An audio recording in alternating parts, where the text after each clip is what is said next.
Dear students and dear friends, स्वागत है अपने चैनल पॉलिटिकल साइंस एसबीएम में। आइए आज हम सॉल्व करते हैं आपके आगामी एग्जाम जो कि बेहद महत्वपूर्ण है, सीटेट का एग्जाम। उसके लिए सोशल साइंस या सामाजिक अध्ययन इन सामाजिक विज्ञान के महत्वपूर्ण क्वेश्चंस जो कि ये क्वेश्चंस आपके दिसंबर 2018 का क्वेश्चन पेपर है और पेपर 2 का ही क्वेश्चन पेपर है, जो कि लेवल 2 यानी जो जूनियर के लिए एग्ज़ाम होता है उसी का क्वेश्चन पेपर है। इसमें केवल हम लोग सोशल साइंस का सेक्शन सॉल्व करेंगे। इससे पहले चैनल पर फुल 2-3 सालों के फुल पेपर एनालिसिस का वीडियो अपलोड है और कुछ पार्ट वाइज सेक्शन सीटीपी का अलग, हिंदी का अलग, समाज विज्ञान का अलग है। आप चाहे तो चैनल पर विजिट करके वीडियो को देख सकते हैं, जो कि आपके एग्जाम के लिए बेहद महत्वपूर्ण है।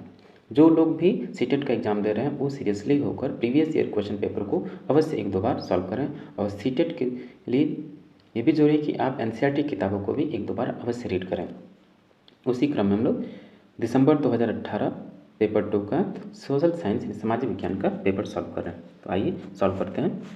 क्वेश्चन नंबर पहला इसका क्वेश्चन नंबर 31, वाक दिग्दर्शी का प्रयोग क्या मापने के लिए किया जाता है? तो वाक दिग्दर्शी यानी जो आपका विंड है उसको मापने के लिए क्या प्रयोग किया जाता है? तो उसको मापने के लिए वायु दिशा या विंड डायरेक्शन का प्रयोग करते हैं।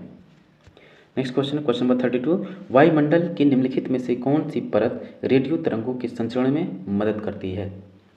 तो रेडियो संचरण में मदद करने वाली जो परत है वो आपकी बाह्य वायुमंडल है, यानी थर्मोस्फीयर है। ऑप्शन 3 सही होगा। क्वेश्चन नंबर 33 है, पृथ्वी की विभिन्न परतों को क्रम में आंतरिक से बाहरीतम परत तक पहचानिए। देखिए कितना महत्वपूर्ण क्वेश्चन है। ये क्वेश्चन ऐसे भी पूछा जा सकता है आपसे। तो इसका आंसर होगा ऑप्शन नंबर 4। पहले आपका इनर कोर है, फिर आउटर कोर है, फिर मेंटल है, फिर क्रस्ट है, यानी ऑप्शन 4 सही होगा। क्वेश्चन नंबर 34 है, दिए गए आरेख में सूर्य, पृथ्वी और चंद्रमा की स्थिति को ध्यान से देखिए और बताइए कि यह क्या दर्शाता है।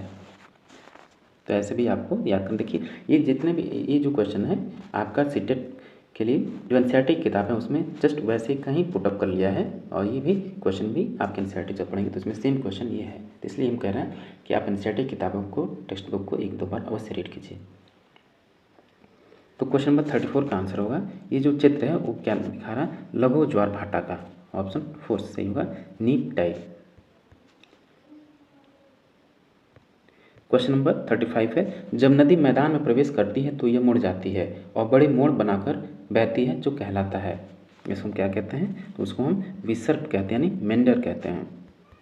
क्वेश्चन नंबर 36 है, अधिकांश दुर्गम क्षेत्रों में और आपदाओं के समय लोगों को बचाने और भोजन, जल, कपड़े और दवाओं को वितरित करने के लिए यातायात का कौन सा साधन बेहद उपयोगी है? तो इसका आंसर होगा ऑप्शन नंबर 1, वायुमार्ग, एयरवेज। क्वेश्चन नंबर 37 है, भूगोल की वह शाखा जो विशिष्ट मानव जनसंख्या की संरचना के विषय से संबंधित है कहलाती है, उसको क्या कहते हैं? तो 37 का आंसर होगा ऑप्शन नंबर 3, जनसांख्यिकी या डेमोग्राफी। क्वेश्चन नंबर 38 है, नेक्स्ट क्वेश्चन का कथन और कारण है। कथन देखिए, ए, सूर्य गुजरात में अरुणाचल प्रदेश लगभग 2 घंटे बाद अस्त होता है। सूर्य चूंकि अरुणाचल प्रदेश में सबसे पहले निकलता है क्योंकि पूर्वी दिशा है, और गुजरात जो है आपका पश्चिमी दिशा है, तो ये स्वाभाविक है कि गुजरात में देर से सूर्य निकलेगा और देर से अस्त भी होगा। तो ऑप्शन ए यानी कथन ए सही है। कारण देखिए, अरुणाचल प्रदेश गुजरात की तुलना में उच्च अक्षांश पर स्थित है। कथन तो सही है, लेकिन जो आर ए की सही व्याख्या नहीं है, तो ऑप्शन 2 सही होगा। ए और आर दोनों सत्य हैं, आर ए को स्पष्ट नहीं करता है। क्वेश्चन नंबर 39 है, निम्नलिखित में से कौन सा ऊर्जा का गैर परंपरागत स्रोत है? तो ऊर्जा का गैर परंपरागत स्रोत जो आपका है, एक तो परंपरागत स्रोत गैर परंपरागत स्रोत कौन सा ऊर्जा का? तो सौर ऊर्जा है, और परंपरागत आपके ईंधन, प्राकृतिक गैस और कोयला होते हैं। तो इसका आंसर ऑप्शन 3 सही होगा। क्वेश्चन नंबर 40 है, विशेष रूप से निर्मित टैंकों और तालाबों में मछली का प्रजनन क्या कहलाता है? तो उसको हम बोलते हैं पिसिकल्चर, यानी मछली पालन की जो विधि है हम उसको पिसिकल्चर बोलते हैं। क्वेश्चन नंबर 41 है, स्थल का एक संकरा भाग जो 2 बड़े स्थलीय भागों को एक दूसरे से जोड़ता है उसे हम क्या कहते हैं? तो उसे हम स्थल संधि कहते हैं। स्थल संधि यानी इस्थमस कहते हैं। ऑप्शन 2 सही होगा। क्वेश्चन नंबर 42 है, निम्नलिखित में से कौन सा महाद्वीपीय आकार में सबसे छोटा है? तो महाद्वीपीय आकार में सबसे छोटा आपका ऑस्ट्रेलिया है। ऑप्शन 1 सही होगा। क्वेश्चन नंबर 43 है, उच्च प्राथमिक स्तर पर सामाजिक विज्ञान में क्या शामिल है? उच्च प्राथमिक स्तर पर सामाजिक विज्ञान में यानी सोशल साइंस के सब्जेक्ट में क्या शामिल है? तो उसमें शामिल है इतिहास, भूगोल, राजनीति विज्ञान और अर्थशास्त्र। तो ऑप्शन 3 सही होगा। नेक्स्ट क्वेश्चन है क्वेश्चन नंबर 44, आगमनात्मक अधिगम निम्नलिखित में से किस विधा का विरोधाभासी है? तो ये जो आपका व्याख्यानात्मक शिक्षण है ये आपका इसका विरोधाभासी है, यानी एक्सपोजिटरी टीचिंग इसमें नहीं आता है। ऑप्शन 1 सही होगा। क्वेश्चन नंबर 45 है, कथन और कारण। कथन ए देखिए, आलोचनात्मक सोच धारणाओं के निर्माण तथा विचारों के अनुप्रयोग और विस्तार को बढ़ावा देती है। ये कथन आपका सत्य है। यह दूसरों के तर्कों और विश्वासों को समझने और मूल्यांकन करने में मदद करती है। ये कथन आपका असत्य गलत है, यानी ए सत्य है, बी असत्य है। ऑप्शन 1 सही होगा। A is true and B is false. Question number 46 है, अनुभवजन्य साक्ष्य क्या है? यानी what is an empirical evidence? तो अनुभवजन्य साक्ष्य जो है आपका वो है इंद्रियों के माध्यम से वास्तविक दुनिया को में एकत्रित आंकड़े। ऑप्शन 1 सही होगा। क्वेश्चन नंबर 47 है, भौतिक विशेषताओं की मॉडल या प्रकृतियाँ शिक्षण के लिए सबसे अधिक उपयुक्त हैं? किसके लिए अधिक उपयुक्त हैं? तो 47 का आंसर होगा ऑप्शन नंबर 3 भूगोल। ज्योग्राफी के लिए मॉडल या जो रेप्लिकास हैं वो बेहद महत्वपूर्ण होती हैं। क्वेश्चन नंबर 48 है, स्थानीय समाचार पत्र से मौसम की जानकारी का संग्रह किस प्रकार का स्रोत है? तो वो आपका द्वितीयक प्रकार का स्रोत है, यानी सेकेंडरी रिसोर्स है ये। क्वेश्चन नंबर 49 है, सीखने की अक्षमता वाले शिक्षार्थी किस प्रकार की कक्षा में अन्य छात्रों से सीखते हैं? तो वो समावेशी प्रकार की कक्षा में, यानी इंक्लूसिव एजुकेशन जब होगा तो उसमें कम जो क्षमता वाले विद्यार्थी हैं तो वो भी सीख सकते हैं। बल्कि आपका क्या होना चाहिए क्लासरूम? इंक्लूसिव हो, समावेशी हो, तभी वो सीख सकते हैं। क्वेश्चन नंबर 50 है, यह सिद्धांत किसने दिया? सभी बच्चे विकास के समान अनुक्रम से गुजरते हैं लेकिन विभिन्न दरों से, इसलिए शिक्षक को पूरी तरह से कक्षा के लिए नहीं बल्कि व्यक्तिगत बच्चों और छोटे समूहों के लिए गतिविधियों की योजना बनानी चाहिए। एक सिद्धांत किसने दिया? तो क्वेश्चन नंबर 50 का आंसर होगा ऑप्शन नंबर 4 जीन पियाजे। बेहद महत्वपूर्ण टॉपिक है आपका जीन पियाजे, कोलबर्ग हुआ, वाइगोट्स्की हुआ, ये सब बेहद महत्वपूर्ण, आप इनको जरूर पढ़ा कीजिए। क्वेश्चन नंबर 51 है, कक्षा में सहकार्य शिक्षा को बढ़ावा देने के लिए एक शिक्षक को क्या करना चाहिए? तो एक शिक्षक को छात्रों को बहस और चर्चाओं में भाग लेने देना चाहिए, उन्हें लगाए रखे चर्चाओं में। ऑप्शन 1 सही होगा। क्वेश्चन नंबर 52 है, एक आत्मनिर्देशित आत्मानुशासित सोच जो एक उच्च तरीके से गुणवत्ता के उच्चतम स्तर पर तर्क करने का प्रयास होती है उसे क्या कहा जाता है? तो उसे हम आलोचनात्मक सोच कहते हैं, क्रिटिकल थिंकिंग कहते हैं। ऑप्शन 1 सही होगा। क्वेश्चन नंबर 53 है, अजंता गुफा चित्रों में इस्तेमाल किए गए रंग निम्नलिखित में से किस सामग्री से प्राप्त किए गए हैं? तो वो पौधों और खनिजों से प्राप्त किए गए। ऑप्शन 3 सही होगा, plants and minerals. Dear friends, एक बार और याद दिला दें, ये जो पेपर हम लोग सॉल्व कर रहे हैं सीटेट दिसंबर 2018 का पेपर है, जो कि सोशल साइंस सोशल स्टडीज़ का सेक्शन यानी पार्ट सॉल्व कर रहे हैं, जो कि आपके सीटेट एग्जाम के लिए बेहद महत्वपूर्ण है। तो आइए नेक्स्ट क्वेश्चन देखते हैं। क्वेश्चन नंबर 54, सबसे पुरानी पांडुलिपियाँ डैश पर लिखी गई थी, यानी जो प्राचीन पांडुलिपियाँ वो किस पर लिखी गई थी? तो आपके ताड़पत्रों पर लिखी गई थी, पाम लीव्स पर। क्वेश्चन नंबर 55 है, मानव इतिहास में निम्नलिखित में से कौन सी अवधि यानी काल सबसे लंबी है? तो मानव इतिहास का विकास क्रम का जो सबसे लंबा अवधि या काल है वो है आपका पूरा पाषाण काल। ऑप्शन 1 सही होगा, पैलेलिथिक एज। क्वेश्चन नंबर 56, कथन ए और बी को पढ़िए और सही उत्तर का चयन कीजिए। ये देखिए, मेहरगढ़ पाकिस्तान के बोलन दर्रे के पास एक उपजाऊ मैदान में स्थित है। सत्य है ये। यहाँ खेती और पशुपालन के साक्ष्य पाए जाते हैं, ये भी सत्य है। इन ए और बी दोनों सत्य हैं। ऑप्शन 4 सही होगा, both A and B are true. Question number 57 है, भारत के निम्नलिखित राज्यों में से किस एक राज्य में हड़प्पा के नगर सबसे बड़ी संख्या में मिले हैं? तो इसका आंसर होगा option number 3 Gujarat. Question number 58 है, ऋग्वेद मूल रूप से निम्नलिखित में से किस भाषा में रची गई थी? तो ऋग्वेद मूल भाषा, जो ऋग्वेद की मूल भाषा है वो संस्कृत है। ऑप्शन 3 सही होगा, संस्कृत। क्वेश्चन नंबर 59 है, 6ठी शताब्दी ईसा पूर्व में मगध महाजनपद के पहले शासक कौन थे? तो मगध महाजनपद के जो सबसे पहले शासक हुए वो आपके बिंबिसार। ऑप्शन 3 सही होगा। क्वेश्चन नंबर 60 है, निम्नलिखित में से कौन सा बौद्ध धर्म के त्रिरत्नों में से नहीं है? तो बौद्ध धर्म के त्रिरत्नों में जो शामिल नहीं वो आपका अहिंसा है, बुद्ध, धम्म और संघ है। ऑप्शन 3 सही होगा, ये त्रिरत्न में शामिल नहीं है। क्वेश्चन नंबर 61 है, निम्नलिखित में से कौन राज्यसभा सदस्यों का चुनाव करता है? तो राज्यसभा के सदस्यों का चुनाव कौन करता है? तो विधानसभा के सदस्य विधायक करते हैं। ऑप्शन 4 सही होगा, एमएलए करते हैं।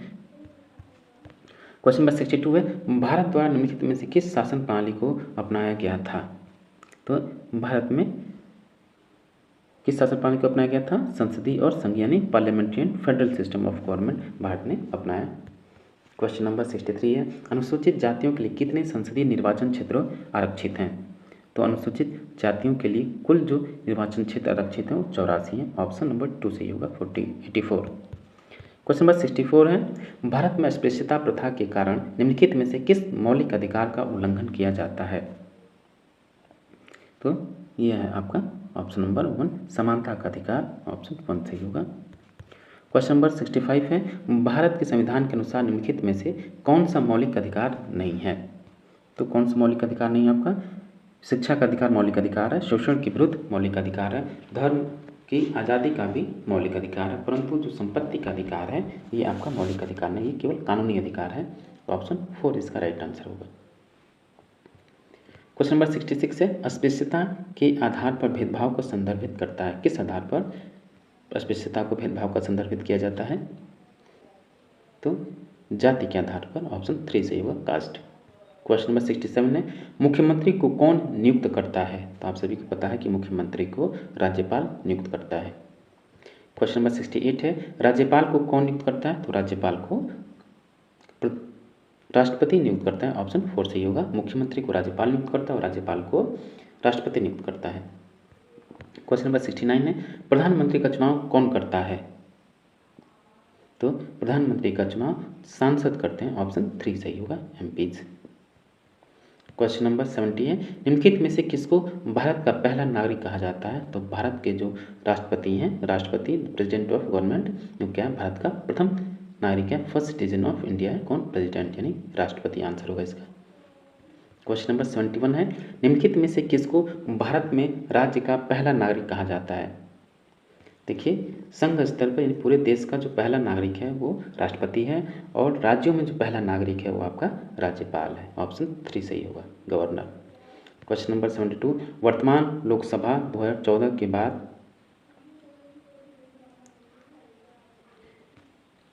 लोकसभा 2014 के बाद कौन सी लोकसभा है?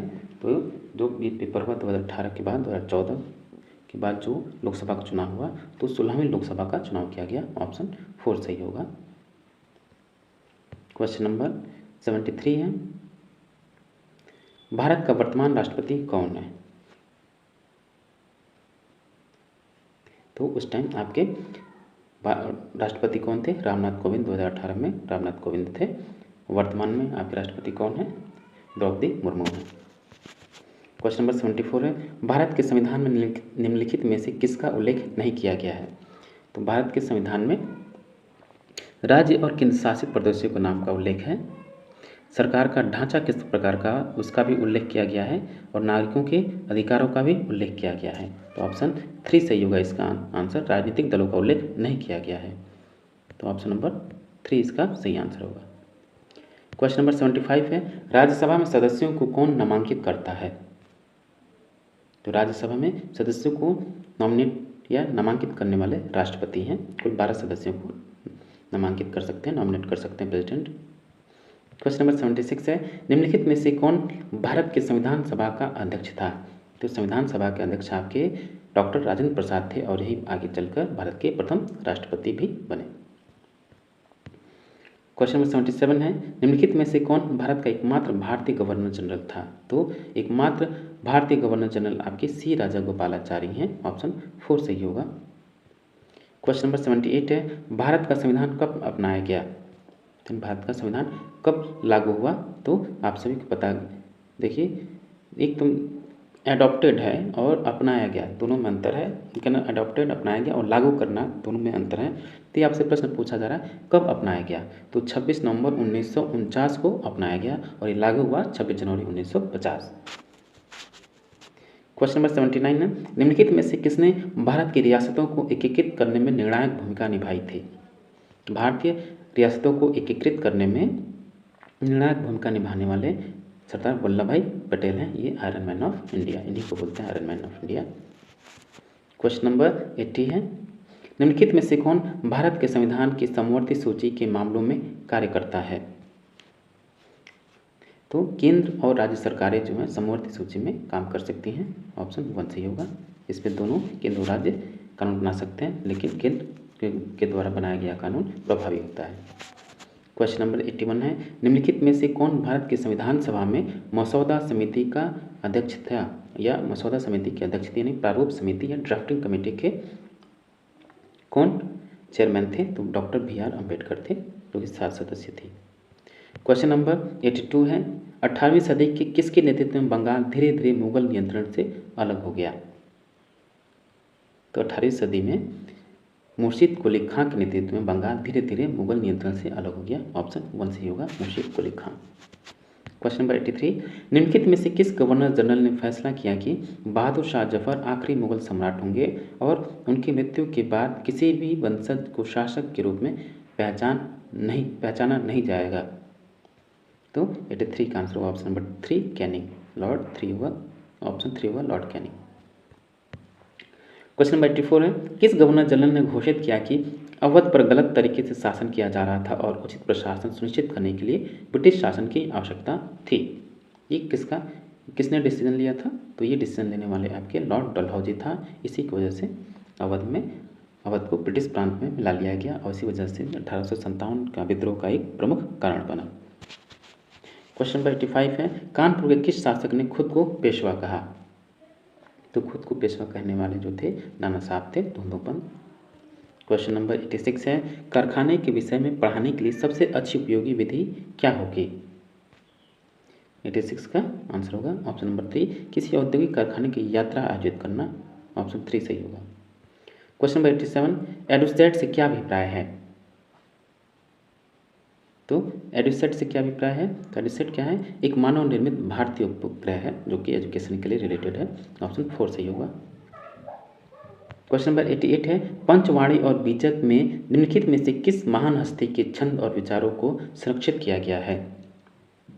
तो कबीरदास का है। ऑप्शन 2 सही होगा, कबीर। क्वेश्चन नंबर 89 है, एलोरा की गुफा के भित्ति चित्र जिसमें विष्णु को नरसिंह अर्थात पुरुष सिंह के रूप में दिखाया गया है किस काल की कृति है? तो इसका आंसर होगा ये राष्ट्रकूट काल की कृति है। ऑप्शन 2 सही होगा, राष्ट्रकूट पीरियड। क्वेश्चन नंबर 90 है और लास्ट क्वेश्चन है सोशल साइंस का, निम्नलिखित में से कौन सा संगठन उपनिषद में आस्था रखता है? तो उपनिषद में आस्था रखने वाले जो लोग हैं वो आपके ब्रह्म समाज हैं। ऑप्शन 1 सही होगा। तो डियर स्टूडेंट्स, ये था आपका दिसंबर 2018 का पेपर 2 का सोशल साइंस का पेपर जिसको हमने सॉल्व किया। दिसंबर 2018 का पेपर 2 और पेपर 2 किसका? ये सोशल साइंस का पेपर है जिसको हम लोग सॉल्व कर रहे हैं। क्योंकि एक बार फिर से रिक्वेस्ट है कि अगर आप सीटेट की तैयारी कर रहे हैं तो प्लीज़ आप प्रीवियस ईयर क्वेश्चन को ज़रूर 1, 2 से 3 बार सॉल्व करें और उसके साथ ये भी जरूरी है कि आप NCERT किताबों को, टेक्स्ट बुक को 1-2 बार अवश्य रीड करें क्योंकि क्वेश्चन डायरेक्ट वहीं से पुटअप किए जाते हैं, बाहर इधर उधर से नहीं। आपको इधर उधर कहीं ज़्यादा मार्केट में एकदम उसका अथाह सागर है लेकिन उतना आपको पढ़ने की जरूरत नहीं, एकदम कूड़ा है वो, उसको पढ़ने की जरूरत नहीं। आप NCERT किताबों को पढ़ लीजिए। आपका जो सीटेट का एग्ज़ाम है बेहद अच्छे मार्क्स, यानी मतलब कि अच्छे मार्क्स के साथ आप उसमें पास होंगे। चलिए मिलते हैं आपसे नेक्स्ट वीडियो में। हाँ, चलते चलते एक और रिक्वेस्ट है, जिन साथियों ने अब तक चैनल को सब्सक्राइब नहीं किया है प्लीज़ आप चैनल को सब्सक्राइब कर लीजिए। खासकर सीटेट एग्ज़ाम से रिलेटेड कई वीडियो अपलोड किए जा चुके हैं, कई पेपर एनालिसिस, फुल एनालिसिस किया गया है और लगातार प्रीवियस ईयर क्वेश्चन पेपर या मॉडल पेपर लगातार सॉल्व किया जा रहा है। आप उसको विजिट करके देख लीजिए और अपने दोस्तों में अधिक से अधिक शेयर कीजिए। Thank you for watching. मिलते हैं आपसे नेक्स्ट वीडियो में।